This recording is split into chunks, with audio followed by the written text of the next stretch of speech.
Next है हमारे पास D block elements में एक स्पेशल कंपाउंड है आपके पास पोटेशियम डाइक्रोमेट। इसका आपने बहुत ज़्यादा यूज़ देखा होगा लैब में भी। इसको एज हम कैसे यूज़ करते हैं, एज आ ऑक्सीडाइजिंग एजेंट। इसका मतलब क्या है, ये एक ऑक्सीडाइजिंग एजेंट है। रिएक्शंस पढ़ेंगे अभी हम कैसे की ऑक्सीडेशन करता है। पहले देखिए इसकी प्रिपरेशन कैसे करी जाती है। सबसे पहले क्या है, कन्वर्जन ऑफ क्रोमाइट और इनटू सोडियम क्रोमाइट, यानी प्रिपरेशन किससे शुरू होती है, क्रोमाइट और से। जो स्टार्टिंग में आपके पास हमने कंपाउंड ले रखा है इसको क्या बोला जाता है, क्रोमाइट और FeO.Cr2O3। ये एक तरह का क्या है, स्पाइनल भी बोलते हैं इसको। क्या बोलते हैं इनको, ये स्पेशल टाइप के कंपाउंड्स होते हैं कुछ, इनको क्या बोला जाता है, स्पाइनल्स। ठीक है, तो जो क्रोमाइट और है क्या है, स्पाइनल है, ये भी पूछा जा सकता है। ठीक है, क्रोमाइट और किस कैटेगरी में आता है, स्पाइनल्स बोलते हैं इनको। अगर आप इसको ऑक्सीडाइज करवा दोगे तो क्या हो जाएगा, ये दो पार्ट्स में डिवाइड हो जाएगा। ये जो क्रोमाइट वाला पार्ट है वो अलग हो जाएगा और आयरन ऑक्सीडाइज होकर अलग पार्ट में चला जाएगा। ठीक है, उसके बाद जो आपके पास ये Cr2O3 आया है, Cr2O3 को आप क्या करोगे, Na2CO3 यानी सोडियम कार्बोनेट के साथ रिएक्ट करवाओगे तो आपके पास क्या बनेगा, सोडियम क्रोमाइट बन जाएगा। तो देखो फर्स्ट स्टेप में आपने यही करना था, क्रोमाइट और को सोडियम क्रोमाइट में कन्वर्ट करना था। ठीक है, तो ये था फर्स्ट स्टेप।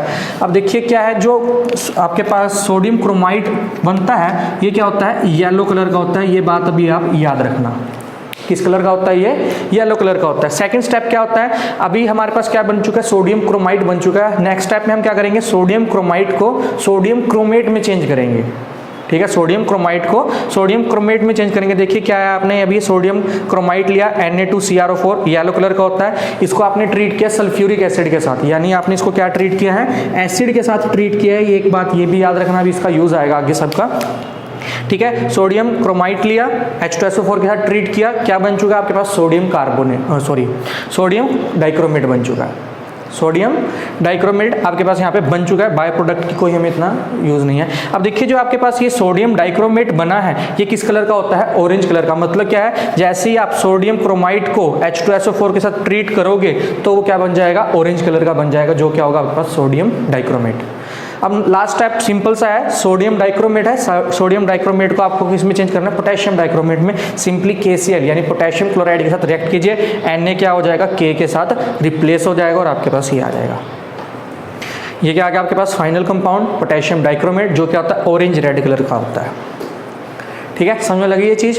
तो ये आपके पास method of preparation, how to prepare potassium dichromate. कहाँ से शुरू करेंगे, सबसे पहली बात हम क्रोमाइट और से। क्रोमाइट और किस टाइप के कंपाउंड्स होते हैं, स्पाइनल टाइप के कंपाउंड्स होते हैं। पहले हम करेंगे उसकी ऑक्सीडेशन, उसके बाद हम क्या करेंगे, उसको सोडियम कार्बोनेट के साथ ट्रीट करवाएंगे। सोडियम कार्बोनेट से ट्रीट करवाने के बाद आपके पास क्या बनता है, सोडियम क्रोमाइट बनता है, जो येलो कलर का होता है। फिर उसके बाद हम सोडियम क्रोमाइट को क्या करते हैं, H2SO4 के साथ रिएक्ट करवाते हैं, तो क्या बन जाता है, सोडियम डाइक्रोमेट, जो कि ऑरेंज कलर का होता है। लास्ट स्टेप में इसको सिर्फ और सिर्फ आपको पोटेशियम क्लोराइड के साथ रिएक्ट करवाना है। समझ में लगी ये बातें। सेकंड स्टेप ध्यान रखना, हमने क्या करा था सेकंड स्टेप में, इसका बाद में यूज होगा।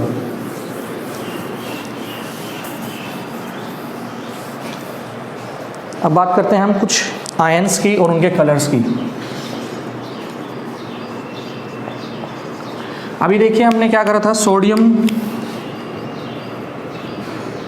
क्रोमेट करा था। अगर हम इसका आयन बनाए क्या बनेगा, CrO4 2 नेगेटिव बनाया था। अभी ये CrO4 2 नेगेटिव, यानी ये किस कलर का होगा, अभी बताया था, येलो कलर का।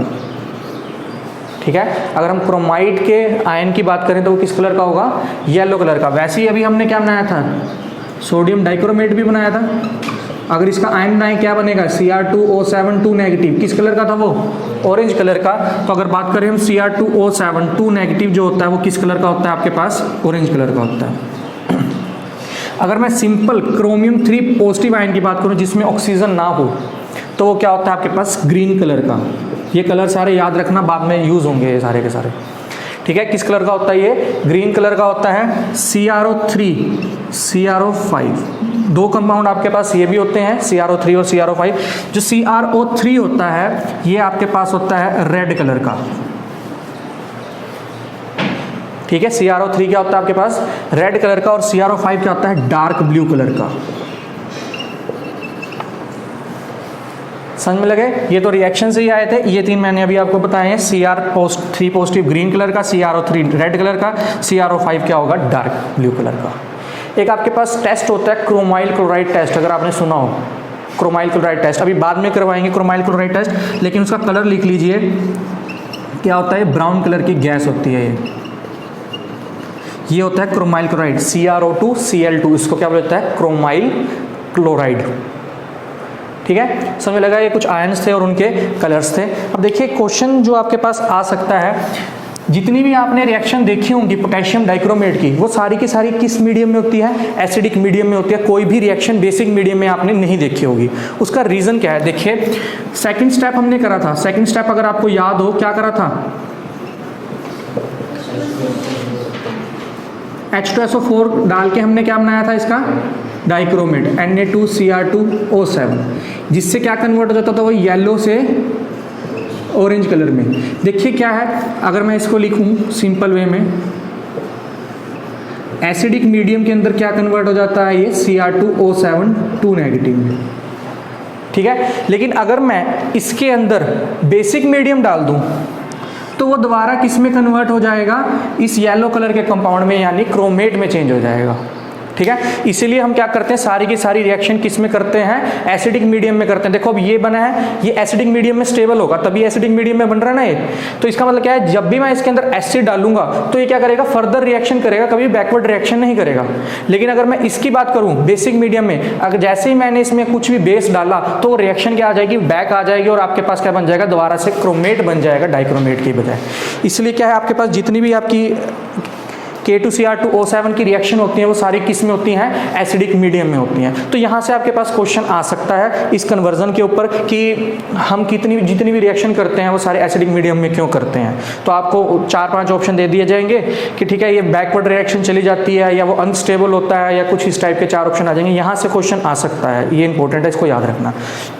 ठीक है, तो ये आ गया क्वेश्चन आपके पास, why potassium dichromate give reaction only इन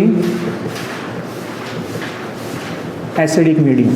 अगर बेसिक मीडियम में हम करेंगे रिएक्शन तो रिएक्शन क्या चली जाएगी, बैक चली जाएगी, डाइक्रोमेट से फिर से क्या बन जाएगा, आपके पास क्रोमेट बन जाएगा।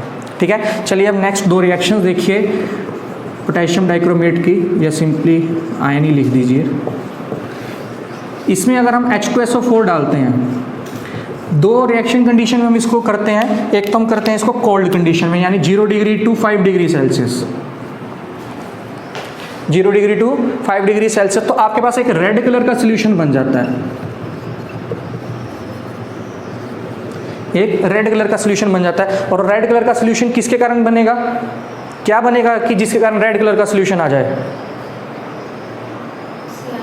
CrO3। यानी अगर हम पोटेशियम डाइक्रोमेट को H2SO4 के साथ कोल्ड कंडीशन में रिएक्ट करवाते हैं तो आपके पास यहाँ पे कंपाउंड बन जाता है जिसको बोला जाता है CrO3। ठीक है, समझ में लगी ये बात।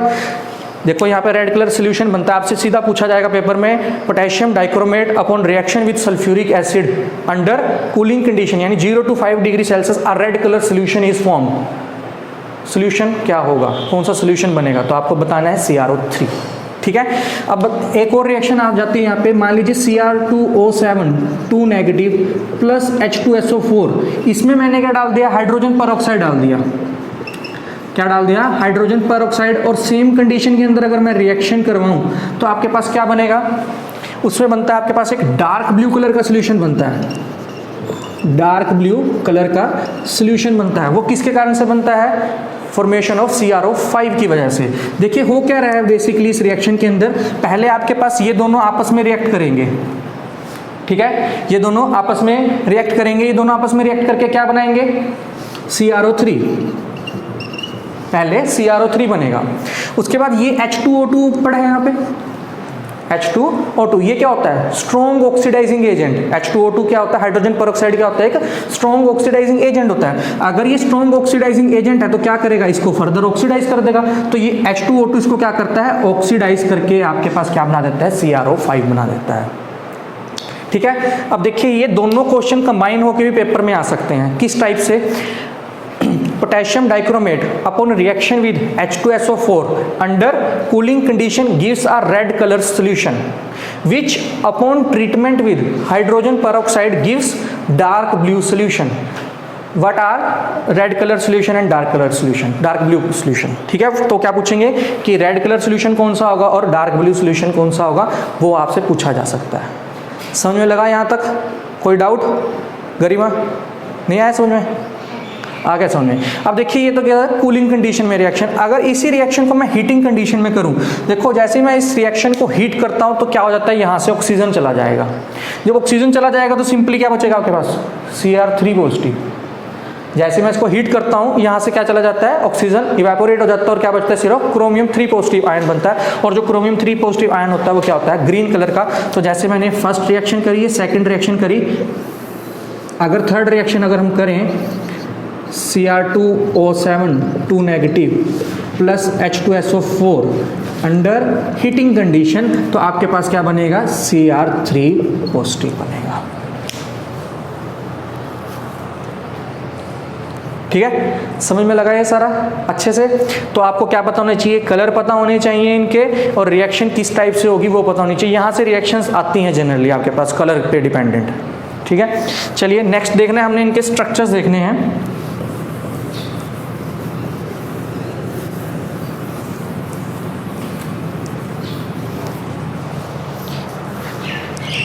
CrO4 नेगेटिव सिंपल स्ट्रक्चर है इसका। अब यही क्वेश्चन आ सकता है, नंबर ऑफ CrO बॉन्ड्स बताइए, सिग्मा बॉन्ड्स बताइए, पाई बॉन्ड्स बताइए, ऑक्सीजन पे फॉर्मल चार्ज कितना है वो बताइए। इस टाइप का क्वेश्चन यहाँ से आ सकता है। उसके बाद देखिए यहाँ पे क्या है आपके पास, डाइक्रोमेट, यानी 2 क्रोमेट आपस में जुड़ रहे हैं। देखिए अगर मैं इसको ट्वाइस कर दूं तो यहाँ पे कितने हो जाते हैं ऑक्सीजन, 8 हो जाते हैं, लेकिन 7 है, यानी एक ऑक्सीजन क्या होगा, पक्का ब्रीजिंग में होगा। ब्रीजिंग में होगा तो सिंपली हमने क्या कर दिया, एक को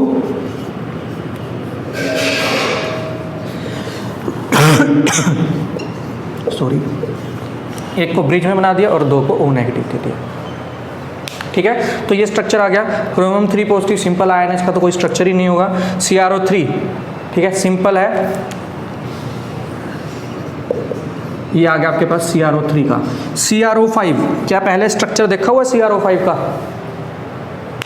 बटरफ्लाई टाइप स्ट्रक्चर होता है इसका, अगर याद हो तो। बटरफ्लाई टाइप स्ट्रक्चर पहले भी करवाया हुआ है जब ऑक्सीडेशन स्टेट निकलवाई थी सबकी। इस टाइप का स्ट्रक्चर होता है बटरफ्लाई लाइक स्ट्रक्चर CrO5 का। ठीक है, उसके बाद क्रोमाइल क्लोराइड का सेम स्ट्रक्चर हो जाएगा ऐसा सा, बस ऑक्सीजन की जगह क्या आ जाएंगे, 2 Cl आ जाएंगे। ठीक है, समझ में लगा? ये था स्ट्रक्चर, कलर आ गया, रिएक्शंस आ गई। अब हम पढ़ते हैं इसकी प्रॉपर्टीज। प्रॉपर्टीज में एक ही सिंपल सी प्रॉपर्टी है इसकी, क्या करता है ये, एज अ ऑक्सीडाइजिंग एजेंट काम करता है। अब देखिए ऑक्सीडेशन जब ये करता है तो क्या करता है, 2 टाइप से ऑक्सीडेशन करता है, या तो 1 लेवल ऑक्सीडाइज कर देगा या 2 लेवल ऑक्सीडाइज करेगा। ठीक है, या तो 1 लेवल ऑक्सीडाइज कर देगा और या 2 लेवल ऑक्सीडाइज करेगा। 1 लेवल और 2 लेवल का क्या मतलब है, अभी हम रिएक्शंस करेंगे वहाँ पे, इसको क्लियर करते चलेंगे। देखिए सबसे पहले क्या हम रिएक्शन कर रहे हैं, H2S की पोटेशियम डाइक्रोमेट के साथ अंडर हीटिंग कंडीशन। ठीक है, यहाँ पे आपके पास अगर ऑक्सीडेशन स्टेट निकालिए, सल्फर की कितनी आएगी, -2। सल्फर की ऑक्सीडेशन स्टेट क्या रही है, -2। अब ये क्या है, इसकी क्या होनी है, ऑक्सीडेशन। ये ऑक्सीडाइजिंग एजेंट है, याद रखना ये चीज़, ये ऑक्सीडाइजिंग एजेंट है, तो इसकी खुद की तो क्या होगी, रिडक्शन होगी। इसकी क्या होगी, ऑक्सीडेशन। दूसरे की ऑक्सीडेशन करवाता है ना ये, समझ लगी ये बात। ऑक्सीडाइजिंग एजेंट मतलब दूसरे की ऑक्सीडेशन करवाएगा, यानी सल्फर -2 में है तो यहाँ से क्या करेगा, वो इलेक्ट्रॉन डोनेट करेगा। जैसे इलेक्ट्रॉन डोनेट करेगा तो क्या चला जाएगा, S0 में चला जाएगा। देखो -2 से 0 में चला गया, ये क्या हो चुकी है इसकी ऑक्सीडेशन। ठीक है, उसके बाद अगर और बात करें I नेगेटिव की, सेम कंडीशन में बात होगी। I नेगेटिव में देखिए क्या है, अगर ये 1 इलेक्ट्रॉन दे देगा तो क्या बन जाएगा, I2 टाइप का कंपाउंड बनाता है ये। देखो माइनस चार्ज था, माइनस से क्या चला गया, 0 चार्ज में चला गया, तो यहाँ पे क्या हो चुकी है, इसकी ऑक्सीडेशन हो चुकी है। उसके बाद NO2 नेगेटिव,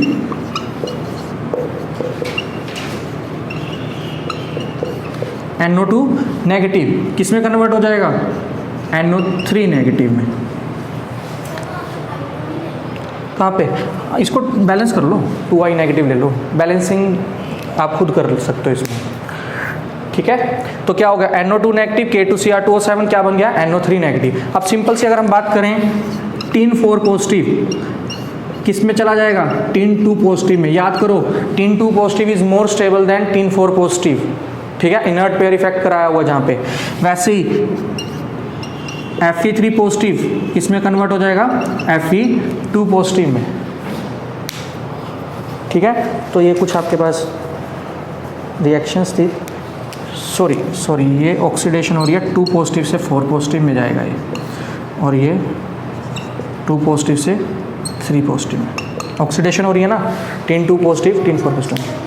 अनस्टेबल है तो वापस आ जाएगा बाद में। ऑक्सीडेशन हमने जब करवा दी इससे तो ऑक्सीडेशन तो हो ही जाएगी, ठीक है।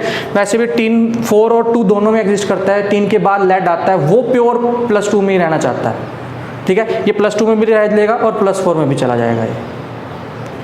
तो ये आपके पास रिएक्शन। लास्ट में आ जाइए क्रोमाइल क्लोराइड टेस्ट क्या होता है।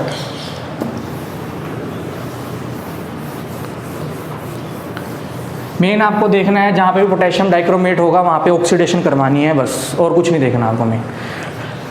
उसके बाद आपके पास chromyl chloride test.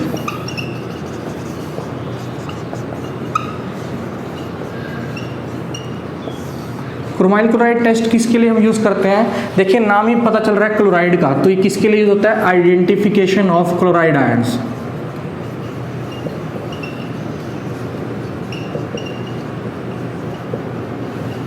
Identification of chloride ions. Chloride ions को आइडेंटिफाई करने के लिए इसका हम क्या करते हैं, यूज़ करते हैं। देखिए क्या है इसमें, पोटेशियम डाइक्रोमेट लिया, H2SO4, अभी बताया था सारी रिएक्शंस किस में होंगी, एसिडिक मीडियम में होंगी, प्लस कोई भी एक क्लोराइड ले लिया आपने, ठीक है। तो आपके पास क्या मिलता है, ब्राउन कलर की गैस मिलती है। अगर ब्राउन कलर की गैस उस रिएक्शन के अंदर प्रोड्यूस हो रही है, इसका मतलब उसके अंदर क्लोराइड क्या होगा, पक्का होगा। लास्ट में CrO2 Cl2 का कलर लिखवाया था, क्या होता है, ब्राउन कलर की गैस होती है वो, ठीक है। मान लीजिए आपके पास मैंने कोई भी एक कंपाउंड दिया, उसके अंदर क्लोराइड है और आपको नहीं पता, आपने क्या करना है, उसके अंदर पोटेशियम डाइक्रोमेट डालना है, H2SO4 डालना है। अगर ब्राउन गैस निकलती है तो क्लोराइड होगा, अगर ब्राउन गैस नहीं निकल रही थी तो क्लोराइड नहीं होगा, ठीक है।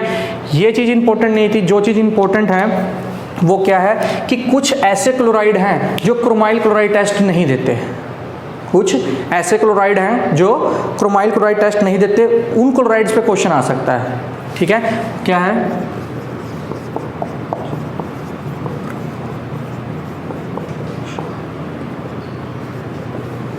ये 4 ऐसे क्लोराइड्स हैं, यानी silver chloride, lead chloride, tin chloride और मर्करी क्लोराइड।